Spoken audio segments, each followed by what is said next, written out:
All right, welcome back to Essential Perturbation Theory and Asymptotic Analysis.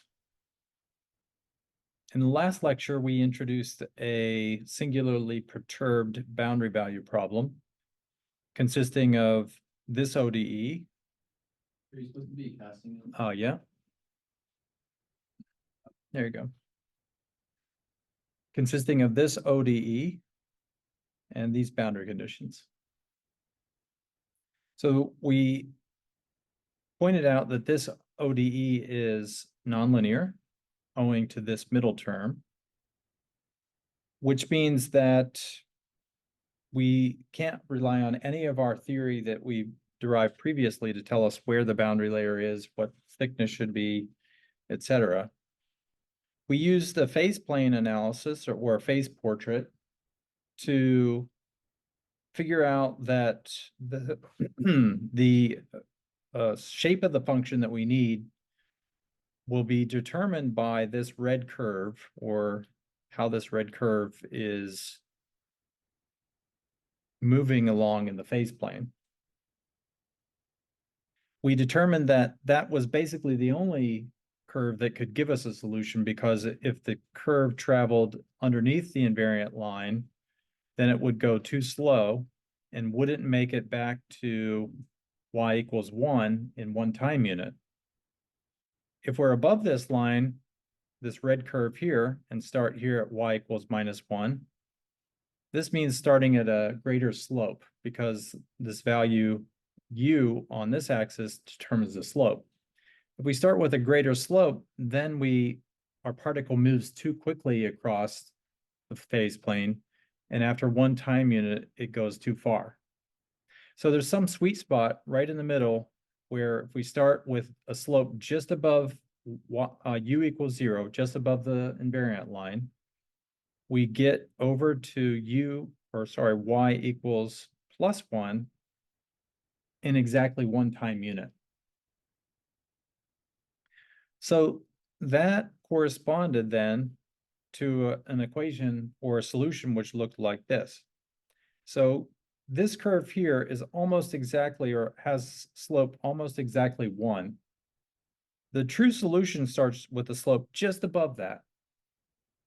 So now remember I said if the slope is exactly 1 to start with, you remain on the invariant line, you never get off of it, and you end up somewhere over here. I guess you end up exactly at y equals 0. So if I start just above in that Goldilocks region, I'll have a transition layer or boundary layer here at t equals 1/2, or in other words, x equals 1/2. X and t are the same. We have a boundary layer here, and then we get back down near where the slope is very near to being equal to 1, and then we converge to the point y equals +1 after t equals 1 time unit. So this is what we argued the solution should look like. We argued that it should have a boundary layer right in the middle, according to the symmetry of the solutions.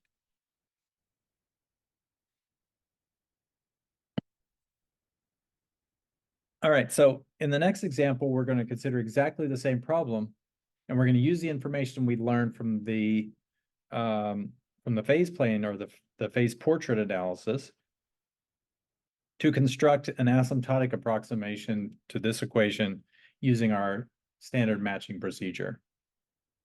So in this case, we're going to have two outer regions and one inner region to which we're going to have to marry the solutions. So we've done that in one other case, namely for the corner layer problem, and we'll see again how to match these two solutions from both sides.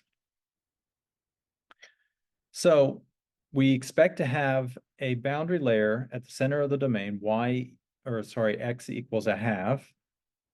And we're going to have, therefore, two outer regions, 0 to x1 minus and x1 plus up to 1, where x1 minus is between 1 and 1/2. Or sorry, this should be this is a typo here. Should be -1. minus 1 to, no, wait a minute. It's that the error is that it should be 0. Should be 0. So 0 up to a half, not including 0 or a half, and then 1/2 up to 1 for this x1 plus.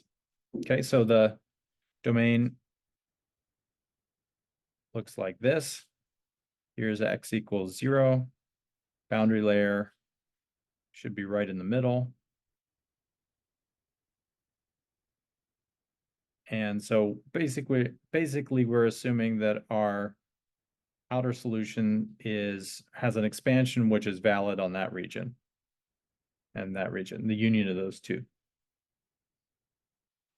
Now, if you plug in the outer solution or the outer expansion into the equation and do our usual regular perturbation analysis, then we find that the leading order solution or leading order term, y naught, satisfies this differential equation, okay? Or in other words, this guy.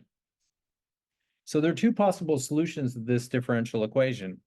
Y equals 0, y naught equals 0, or y naught is equal to x plus a constant. And of course, the y naught equals 0 comes directly from that, and the linear solution comes from this part.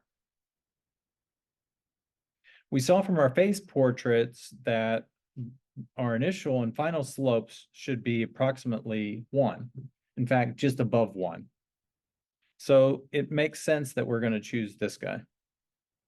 If we choose y naught equals 0, what sort of solutions does that look like? Well, first of all, that cannot satisfy the boundary conditions. The boundary conditions are y equals minus 1 at x equals 0, and y equals plus 1 at x equals 1, right? So that type of solution could not satisfy our boundary conditions at all.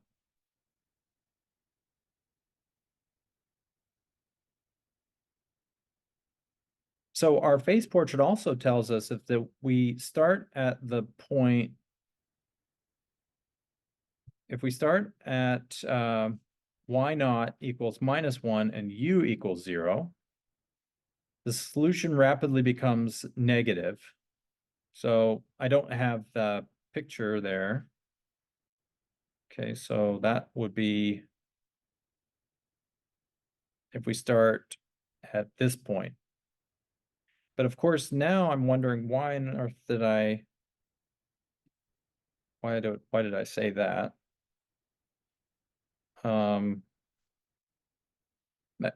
So I think I think that I thought that this was the slope when I wrote this up. So that's not even an issue.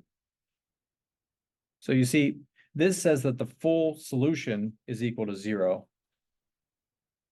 Okay, so I think I was thinking that this was initial slope was equal to 0. So that's not right. So this part of my argument can actually be deleted.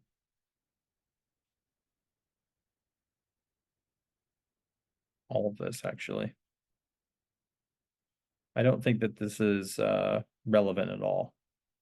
I was thinking that the slope should be 0, but this is saying the whole solution has to be 0, not just the slope. So so that argument doesn't matter. This gets ruled out because the boundary conditions can't satisfy that. The boundary conditions can satisfy this one, and so that's the one we're going to choose. Okay, so I claim this can be excluded on much simpler terms. So now we're going to take this as our solution, and we're going to use the boundary conditions at 2 endpoints to find that the leading order solution in the first part of the domain is just going to be x minus 1. And in the second part of the domain, it should just be equal to x. So see, does that make sense from this solution here? Yeah, this looks like x minus 1. And this part of the solution here looks like x, right? Because it's gonna go right through the origin here. So that makes sense. right? That those should be the limiting solutions. Now, you can show without too much difficulty that to all other orders, you find that yk is exactly equal to 0. There's no further contributions. So this is the asymptotic approximation to all orders in the outer solution region. All correction terms are equal to 0. So there is no, so when I do the expansion like this, y naught plus y1 epsilon plus y2 epsilon, sorry, y2 epsilon squared, all of these guys are just 0. So this is the asymptotic approximation to all orders.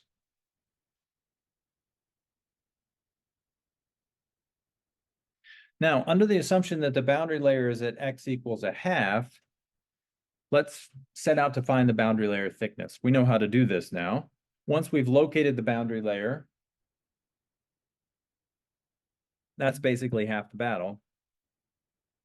So in this case, we set our stretched variable z to be equal to x minus a half over delta, and we've got to determine delta. Our new independent or dependent variable in the boundary layer is this thing we're going to call capital Y as usual, and that's defined as little y of x, but x is equal to z delta plus a half. And you can find that simply by multiplying both sides by delta, solve for x. So the ODE transforms in this way. We get, because when we transform the derivative, ordinary second derivative from little y to capital Y, we get a 1 over delta squared. For the y prime term, we get a 1 over delta. And of course, nothing happens to the standard y term. So using the principle of dominant balance, we discover that delta has to be equal to epsilon. If delta is equal to epsilon, then this becomes 1 over epsilon, and this is 1 over epsilon, and this is order 1, right? So 1 over epsilon dominates order 1. So that's a valid balance. However, if we were to choose to balance this term and this term, remember, in a standard procedure, we balance term 1, or the coefficient of term 1, with one of the other two. If we balance this one, then we find that delta is equal to epsilon to the 1/2. This becomes order 1. This is also order 1. And this is epsilon to the minus 1/2. Order 1 does not dominate epsilon to the minus 1/2. Epsilon to 1/2 gets big as epsilon gets small. So you reject that one for that reason. It's sometimes good to not just trust what I say or what a book says, but check the dominant balance works out to make sure everything makes sense. So we're going to choose delta to be epsilon. The first two terms balance and dominate the third. The inner problem becomes this. So we had 1 over epsilon here, 1 over epsilon here, and order 1 here. Multiply through by epsilon, and you get an epsilon on this term. As usual, we're going to guess that our inner expansion is a regular power series expansion in terms of powers, integral powers of epsilon. If we do that and plug it into the equation, our leading order equation becomes y naught double prime plus y naught prime equals 0. All right. So this term here looks like the derivative of something. So that's the trick. We recognize that this term here is equal to the derivative, ordinary, well, this is z derivative, of what term? So it's going to be 1/2 y naught squared. So if I if I have this term, you can check to see that you get right back to this guy on taking a derivative. I have, in this case, I get a 2 times y naught prime, which is equal to this, because I have a half in there as well. So that means that I have two perfect derivatives, right? So this is just the ordinary derivative of the first derivative of y, and this is the derivative of this object. So I can integrate that once, and I get a constant of integration that has to be determined. So I get y naught prime plus 1/2 y naught squared.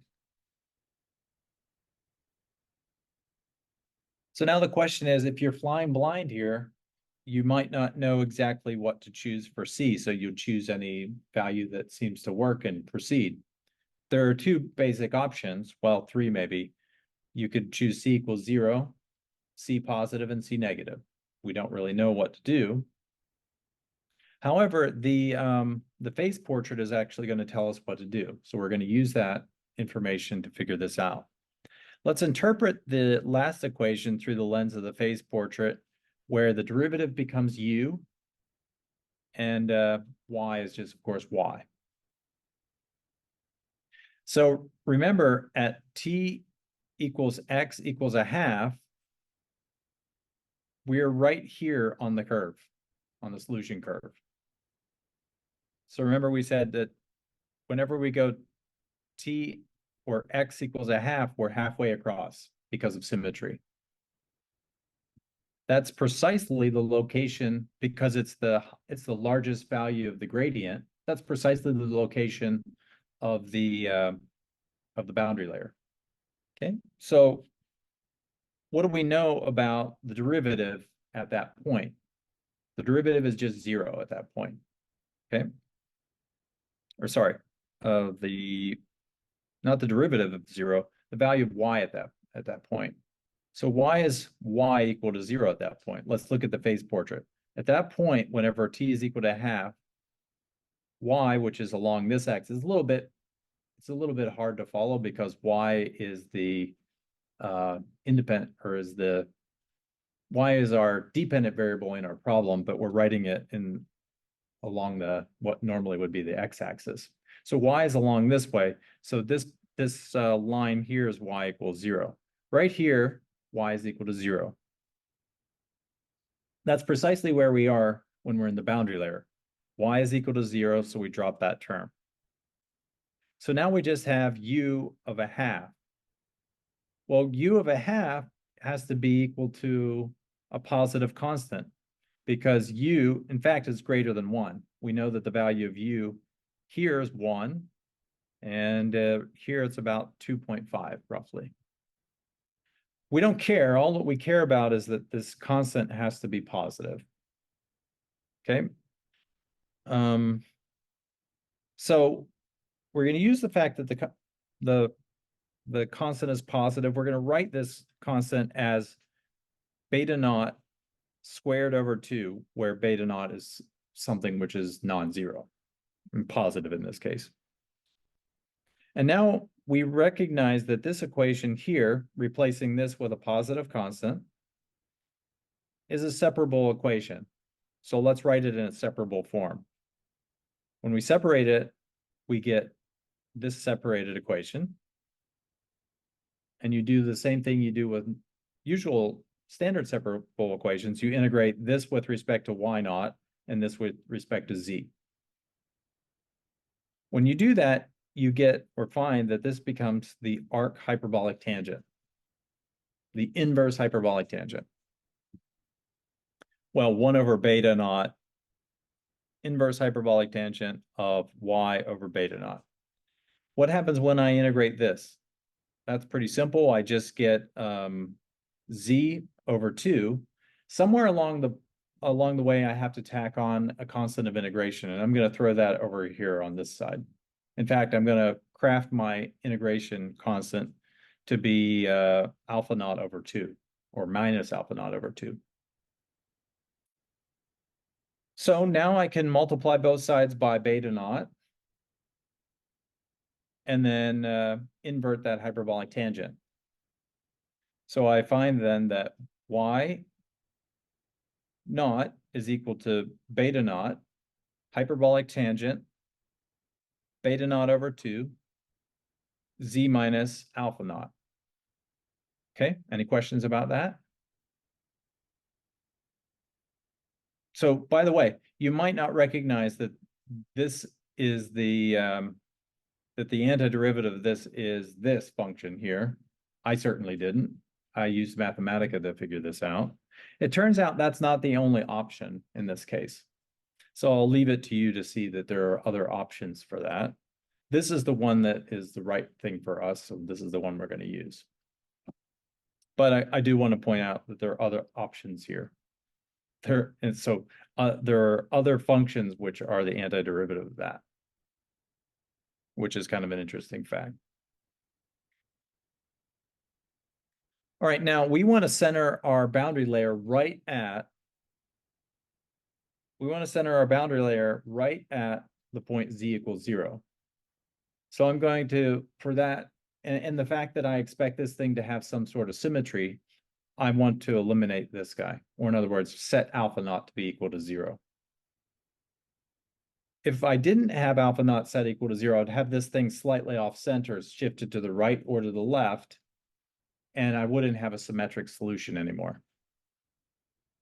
So by symmetric solution, I mean either the real space solution like this, it has kind of like has like an odd symmetry about this point.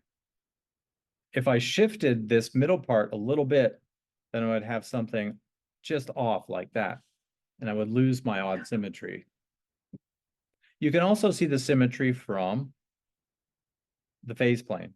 You know that you have to have a sort of mirror symmetry, have to have some sort of symmetry about the point t equals a half.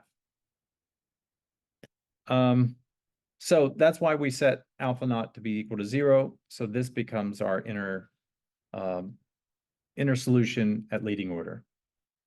So inner solution of leading order is just a hyperbolic tangent. So in case you don't remember, we actually use the hyperbolic tangent as a way to connect to outer solutions in chapter 1. And this solution looks like that. That's a hyperbolic tangent. In this case, the value of the hyperbolic tangent is going to be minus beta naught and plus beta naught. Those are the asymptotic values. Okay, so this, as in this case, z approaches infinity, it's going to approach beta naught. As z goes to minus infinity, approaches minus beta naught. So that's the structure of the hyperbolic tangent. Now remember, we had this very sophisticated matching procedure that we can employ, and it's not needed here. So because we're not going to strive for higher order matching, we're only going to try for the lowest order matching possible. We don't need to do the complicated matching procedure. It's enough simply to use the very simple matching procedure that we outlined in chapter 1. So here it is. All you have to do for this matching procedure is to say that, so we have this, here's our problem here. So there's x equals a half. And our solution looks like this. Outer solution. Outer solution. All right, so what we need to do is we need to figure out what is the limit as this outer solution approaches t equals or x equals a half from above. And we have to match that to that value as z is going to infinity from below.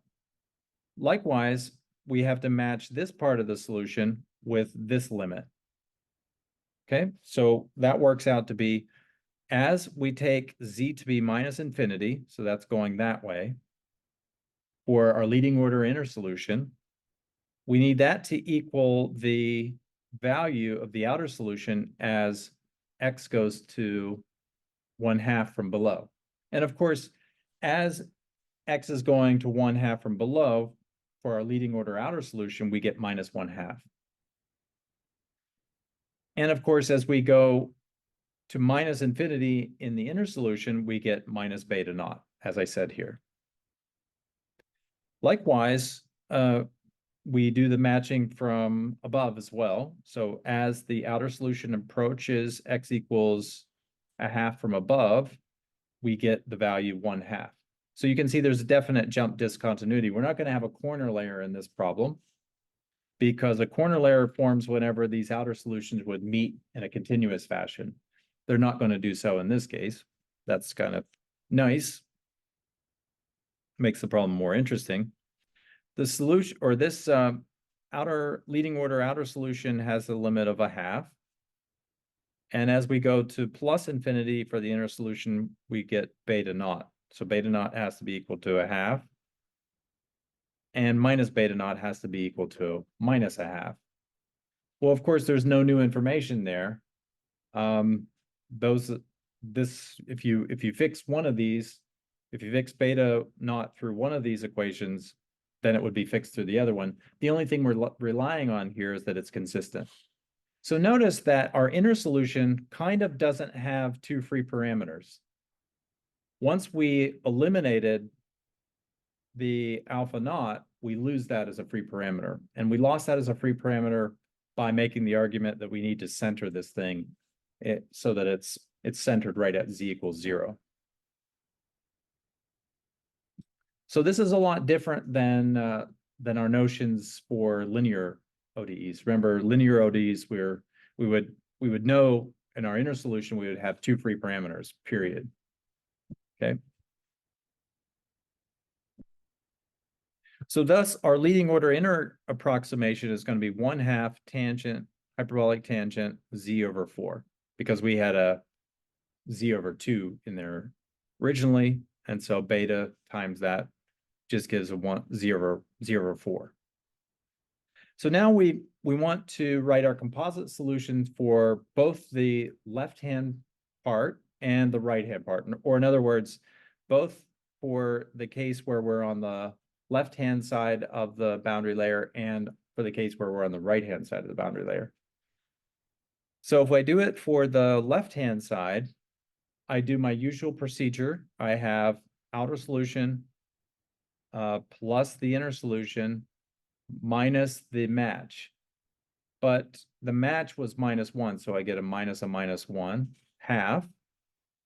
And so that works out to be x minus 1/2 plus 1/2 hyperbolic tangent, blah, blah, blah.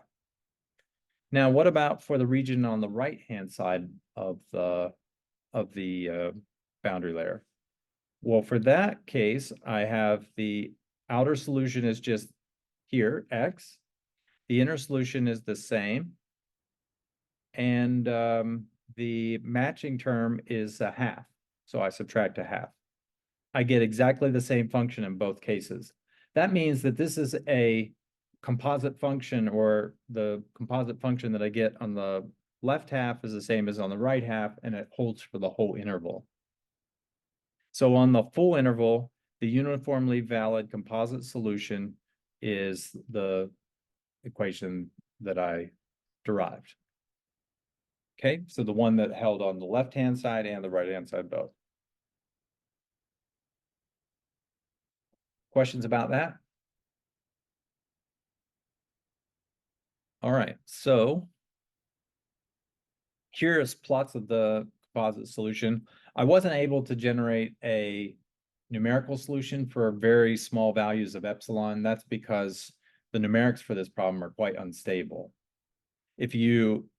So the main idea would be to use something like a shooting method, but anytime you get, well, you'll notice that for this solution, the right one, to sort of just stay above this line requires a slope which is just above 1. Well, it actually works out to be transcendentally small difference between the slope of the solution that you need and the value 1. So that, our normal numerical methods are good at handling algebraically small terms, but not transcendentally small terms. So it struggles with problems like this, even for modest values of epsilon. So I didn't even bother computing the quote unquote true solution. We'll simply rely on these composite solutions to tell us what the solution might look like. I did compute a composite or a true solution, quote unquote, earlier when we were investigating the phase diagram or the phase portrait, but notice that it's for a fairly large value of epsilon, comparatively large. In other words, the boundary layer wasn't very sharp. But you can see the composite solution that I generated later matches it pretty well. So the blue curve is this quote unquote true solution.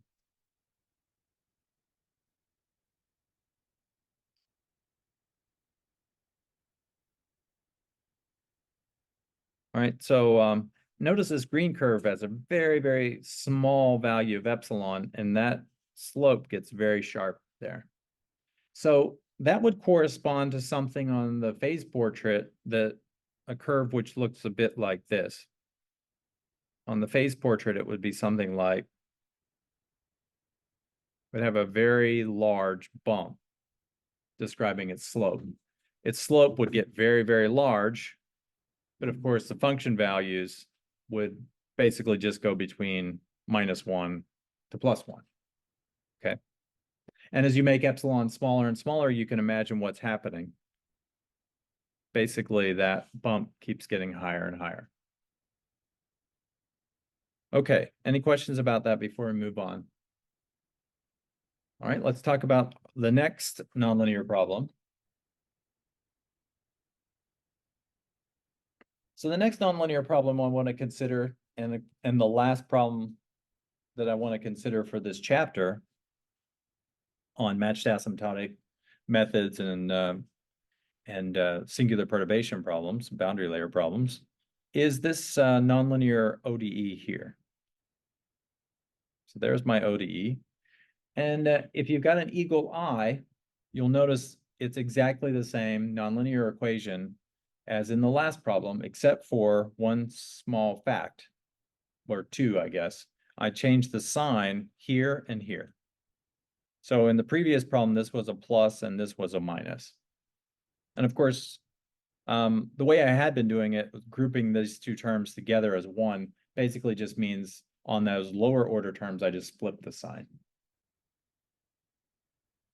Now, the boundary conditions I'm going to use for this problem are different. The equation's quite similar, but the boundary conditions are different. So for the boundary conditions at x equals 0, and of course I'm going to change this later to be t equals 0, I want y to be equal to 1.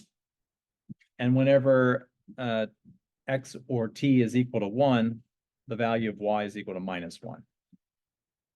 So this problem is analyzed by Holmes in his 2013 book, which is quite nice. But also in a recent SIAM review article from last year, I think it was maybe March of last year, or maybe the year before, there was a full SIAM review article just on this problem. And it's a quite nice read. And it's hard to put good citations in the lecture slides, but if you go to the lecture notes, all the information is there. So that SIAM review article is a quite nice read, and if you want to know more about nonlinear singularly perturbed boundary value problems, have a look. So as before, we're going to convert this second order ODE into a system of first order ODEs. And we can do that, and this makes sense to do because this is an autonomous ordinary differential equation. And we can turn this into an autonomous system of first order differential equations that we can study using phase plane analysis. So we do the same thing we did before. U is now going to denote the first derivative of y.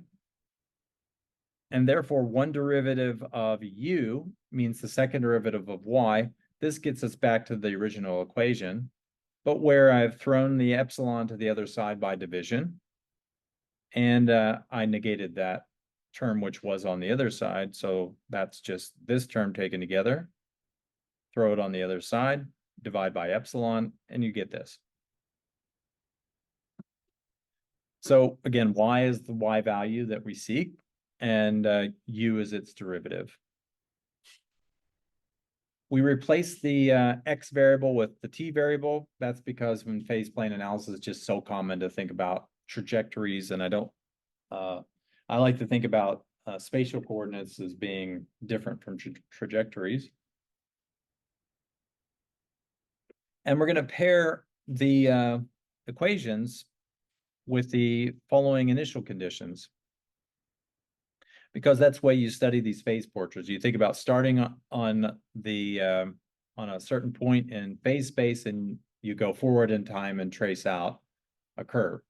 You can also go backward in time. That does make sense too. In fact, that's how I constructed these phase portraits. I would start on a point, go forward in time a little bit, see how far I needed to go, and then start on the same point and go backward in time.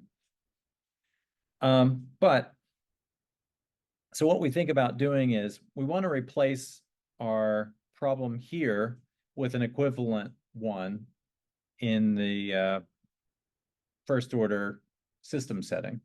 Well, that means we want to respect our boundary condition for y. So y of 0 is still 1. But we think about it in the following terms. It's like a shooting problem or ballistics problem again, like I mentioned last time. If we pick the correct initial slope, then we're going to end up at the right place after 1 unit of time. So if we can find the correct initial slope after exactly 1 unit of time, y is going to be equal to -1. So that's the plan. So this problem is a little bit different than the previous one. Phase portrait, remarkably, is quite different than the phase portrait in the previous case. So just flipping that sign makes a huge difference in what can happen in this problem. Like before, u equals 1 is an invariant line. If you get stuck on the invariant line, you stay on it forever. So if I choose y with the slope 1, any value of y, I always stay on the invariant line. 0, 0 is again a fixed point, and in this case, it's what's called an orbit. I think it's called an orbit, after all. Pretty sure. Trajectories go around this orbit, and they go around in this sort of clockwise fashion. Okay, so any trajectory that is near this goes around in this clockwise fashion. So, for example, this guy, that red curve, this blue curve, or the black curve, blue, etc. They all go in this same orbit around that fixed point. You notice again that around this line, the u-axis, or in other words, the y equals 0 line, you have a mirror symmetry in your phase portrait. And so this confers lots of symmetries to your problem. Now the other thing you'll note is that these orbits are closed curves. They're mirror symmetric closed curves. So what does this mean our solution is going to look like? What does it mean if you get stuck on an orbit?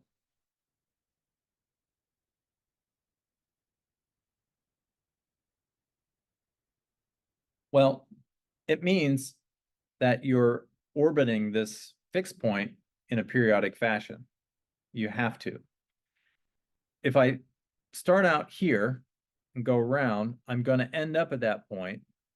And by periodic, I mean whatever amount of time it takes to get around that orbit one time is going to be the same amount of time it takes to get around the orbit in the future, because that's what these trajectories mean. Once you get on a trajectory, you travel it in exactly the same way you always travel it. So in this case, when I get on this trajectory, I go around, come back to the point, and let's say I complete that orbit in 100 years. Well, then you're going to complete the next orbit in 100 years. Okay, so it's analogous to a planetary system, only in this case it's mathematically perfect. All right, now what we're going to show is that there are 3 ways to solve this problem. And in fact, there are 3 solutions at least to this problem. So let's think about them. Suppose I look at this red curve and remember what the conditions are. So we have to start off with y at 0 has to be equal to 1. And after 1 time unit, we have to get to -1 for y. Okay. And of course, we can take various slopes to get there. So what we're going to do is we're going to start out there on this red curve.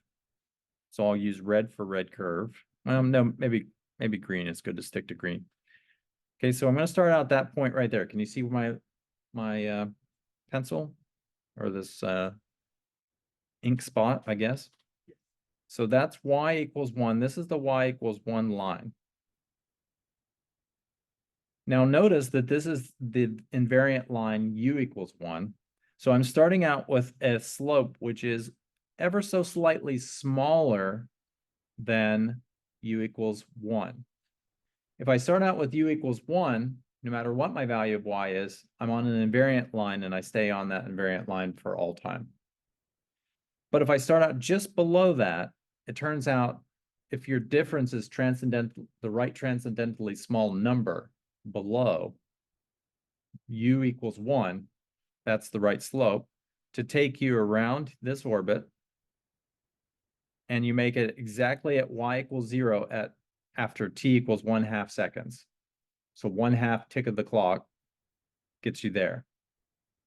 And then, because of symmetry, it takes me another 1/2 second, 1/2 time unit, to get over here. And this point is y equals -1.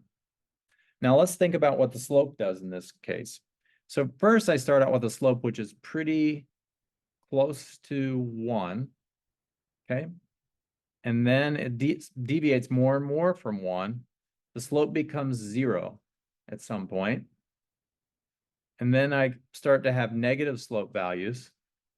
As the slope becomes more and more negative, I start moving faster and faster because the slope is also the speed of the curve. All right, so as my slope gets more and more negative, my speed gets more and more quick. And I come down here to some smallest negative value or some largest negative value of my slope. So if I have to draw this out, what does this picture look like? Maybe it looks something like I have a 0, then a rapid decrease, then another 0, then back to something which looks close to 1. Does that make sense? So positive close to 1 becomes 0, rapidly becomes negative until it reaches some maximum negative value, then starts to become close to 0 again, becomes 0, and then becomes close to 1 again. So the curve should look something like that if you're to believe that this red curve represents one of our solutions.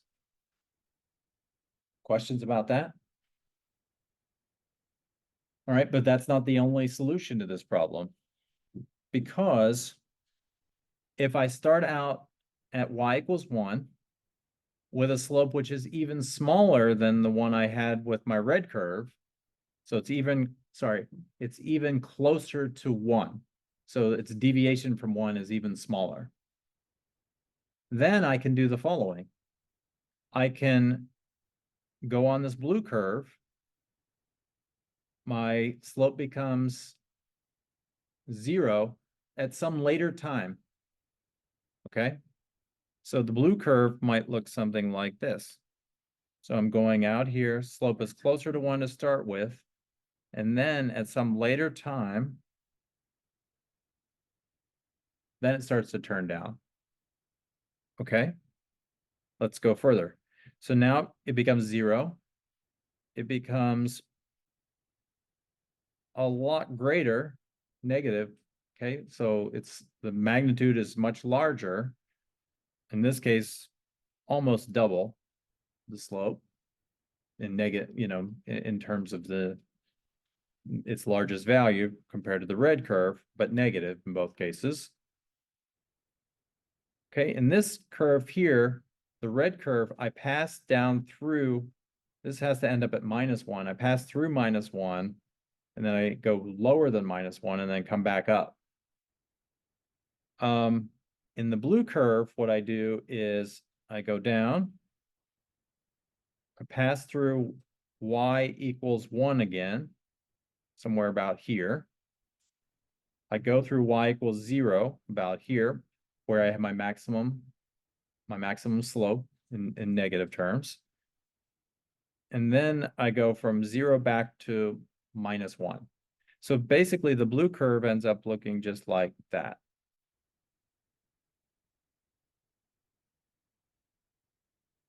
Okay.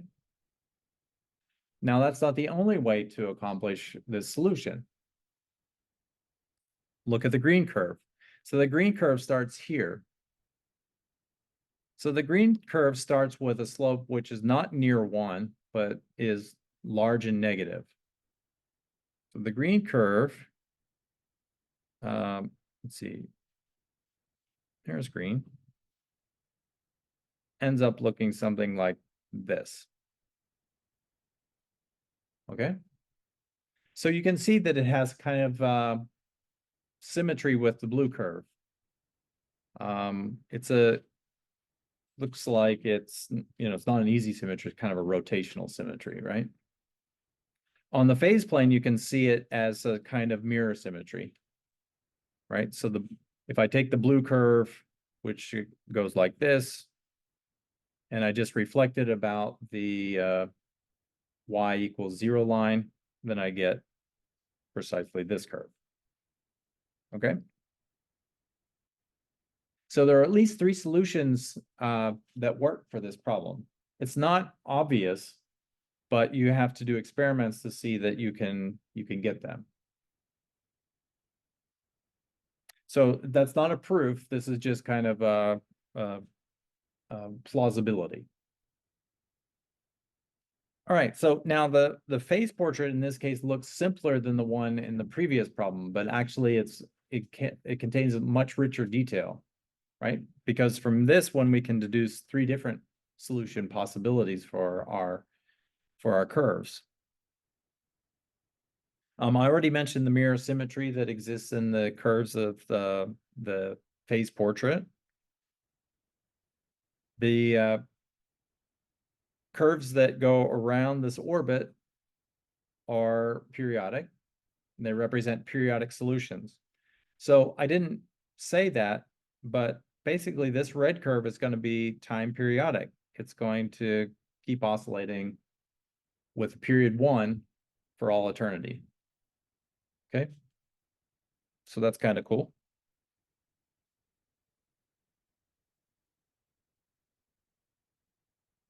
All right, so the red curve is the one that we're going to focus on when we do our asymptotic analysis.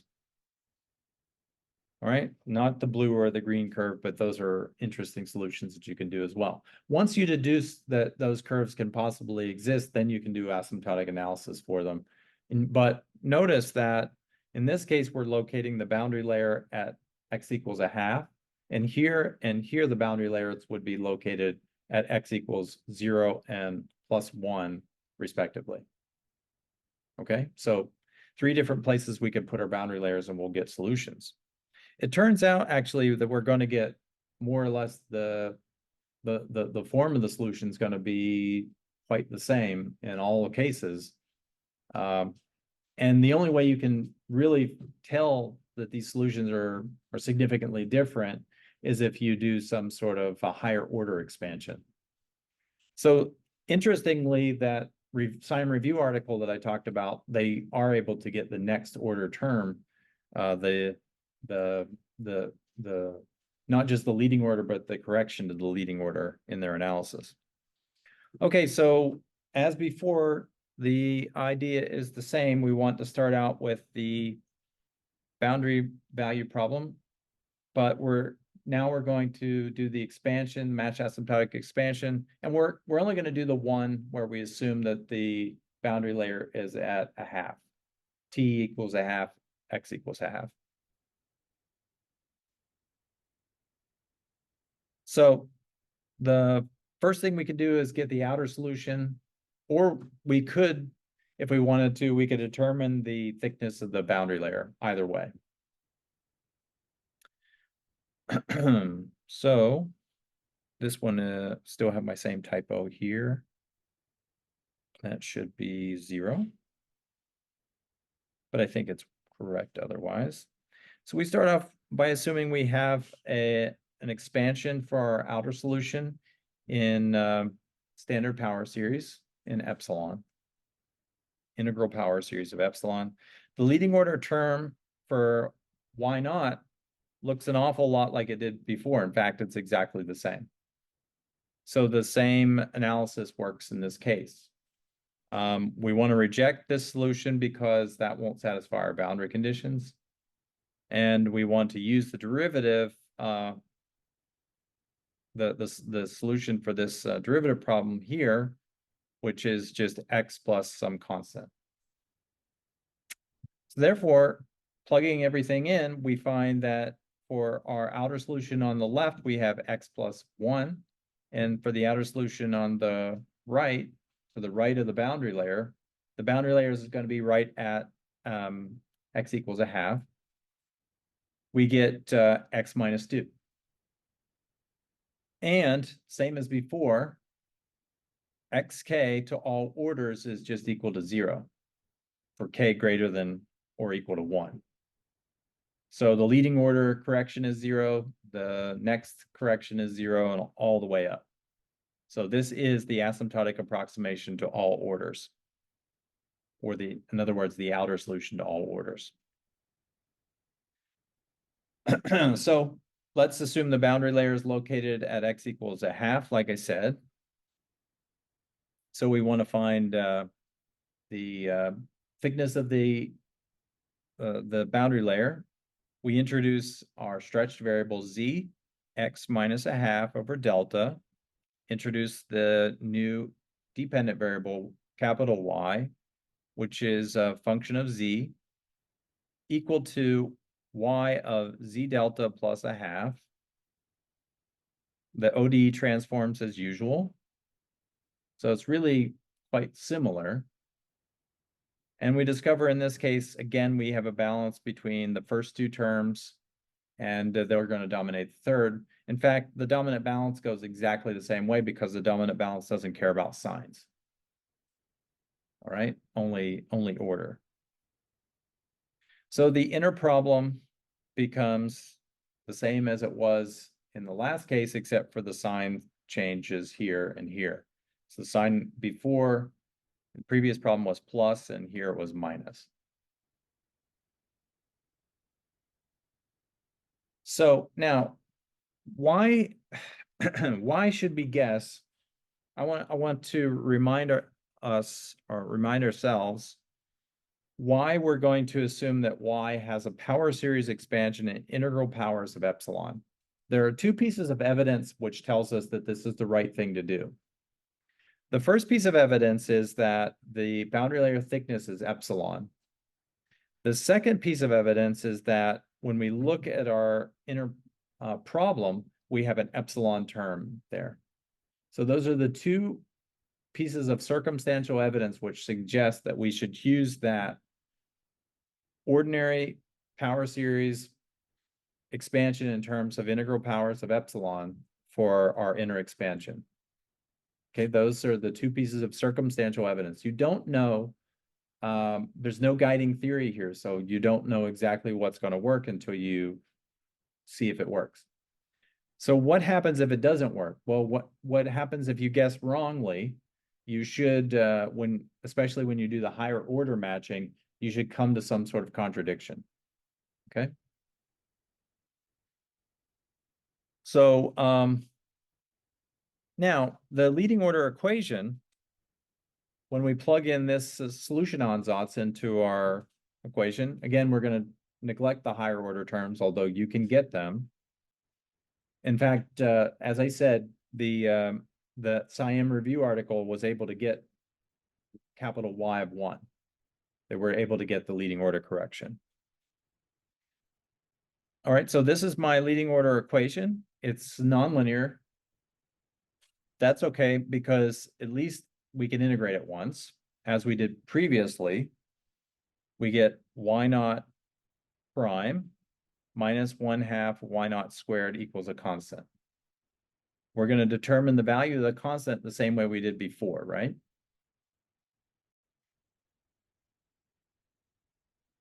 Now, the only difference between this equation and the one we had previously is the sign is different at this location.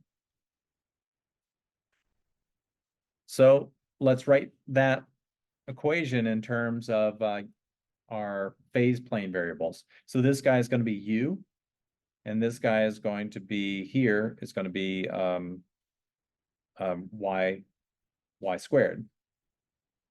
And we're going to be evaluating those two things. We can do the replacements. So even though this is in terms of the inner solution, we can replace these guys with the outer solution variables. Okay, you have to do a little transformation, but it's kosher to do this. We're going to use the fact that y is again equal to 0 at the midline. So this same analysis doesn't work if you are, well, if you're on the blue or the green curve, you have to do maybe something a little bit different. But here it works fine. The boundary layer happens at exactly t equals 1/2. So this value here is equal to 0. That tells us that u minus 1/2 is equal to c. Well, u minus 1/2, if we look at the phase plane, is right here, right? Because of mirror symmetry. And is this positive or negative? Well, it is quite negative, right? So that c is going to be negative. So we're going to do the same thing we did last time. We choose this to be minus beta naught squared over 2, because if we choose that way, things come out, it comes out without square roots, where beta naught is a positive number. Our equation is separable, and so our new separable equation looks like this. And the only difference between this and the equation we had last time was there's a minus sign. Well, so the whole denominator has a minus sign on it. Okay, so that's our separated equation. You do what you usually do with separable equations, you integrate them. And lo and behold, you get the arctangent again. Okay. In this case, you get minus 1 over beta naught arctangent. Okay, that makes perfect sense, right? Because the only difference between this and what it was before is a minus sign coming in the denominator. So of course it's going to be minus the arctangent of 1 over beta naught arctangent hyperbolic y naught over beta. And of course we could put the minus sign just to the other side, so make that a minus z over 2, or no, minus, what was it? Minus 1/2 z. Okay, when I integrate that, I just get this. And I've chosen my constant of integration to be alpha naught over 2. I could choose that to be minus alpha naught over 2 or alpha naught without the division by 2, but it makes it simpler if I include the division by 2. And then when I solve, I get this equation here. And again, I make the same argument as I did before. I want to center things exactly at z equals 0. So I'm going to choose alpha naught to be equal to 0. Now, in this case, my hyperbolic tangent is going to look like this. But that's good because that's exactly the form of the hyperbolic tangent that I need, right? Previously, I needed the solution to do something like this. Now I need the solution to do something like that. So I need the opposite sign. Well, I mean, I guess you could argue, well, no, it doesn't work. If I negate this guy, I'm negated inside too. So you really do need need it to look like that. All right, so we center it by choosing alpha naught to be 0, and we get this function. Tan hyperbolic is an odd function, so the tangent of minus is the minus the tangent hyperbolic. And now we use our simple matching procedure from chapter 1 again. So in this case, what do we have? So we start out x plus 1. And we've got to end up down here at, let's see, it goes 1 and it should be minus 1, right? So maybe I need to.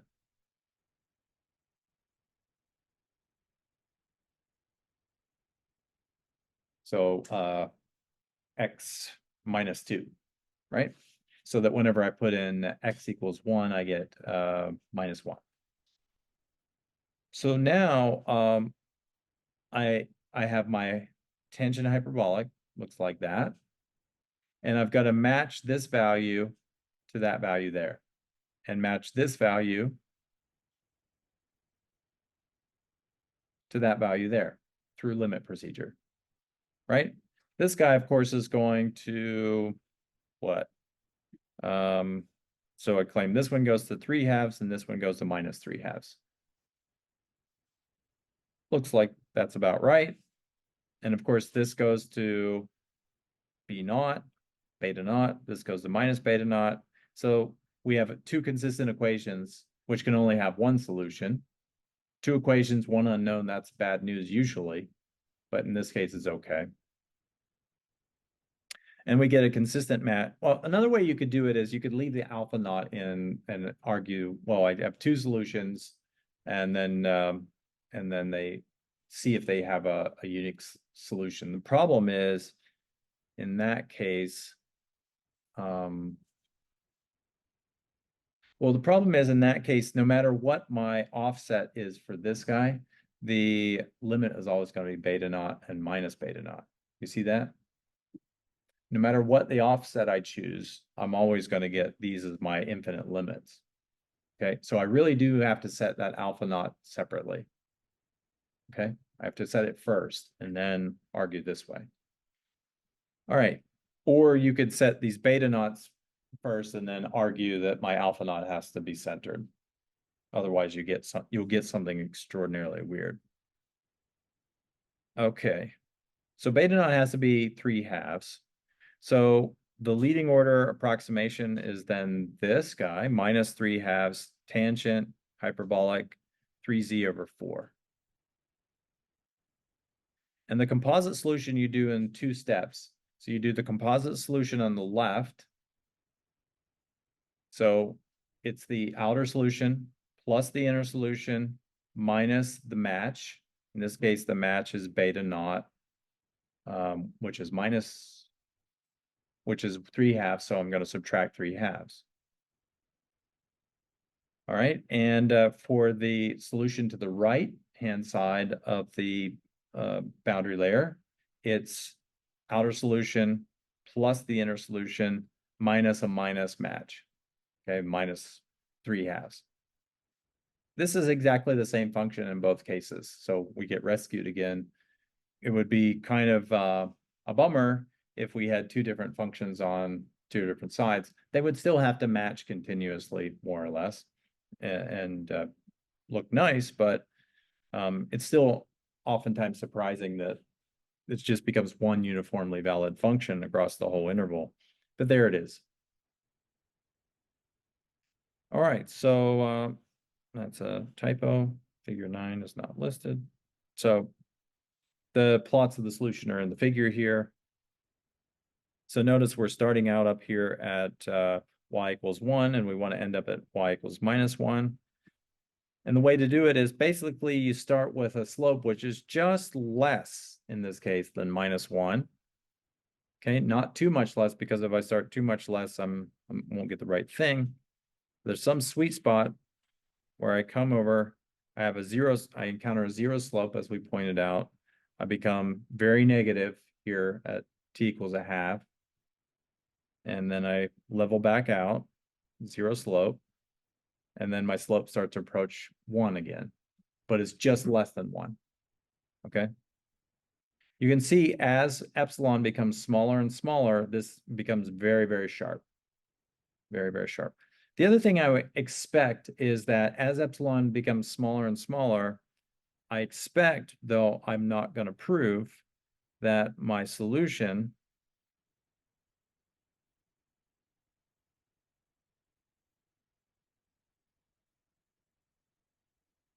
gets smaller because this should be order epsilon. Okay, so we hope and expect that that actually for smaller epsilon values, this looks a lot more like the true solution. So if we had a true solution, we could test that, but we don't. Okay, so now we really just have to trust our instincts on this one. There's no guiding theory at all. All right, so I'm going to end a little bit early. I'll be happy to take any questions you have here in the audience or at home. But this concludes chapter 5, I think it is, on singular perturbation problems, boundary layers, and matched asymptotics. So if there aren't any questions, I will see you guys next Tuesday, and I hope you have a good weekend.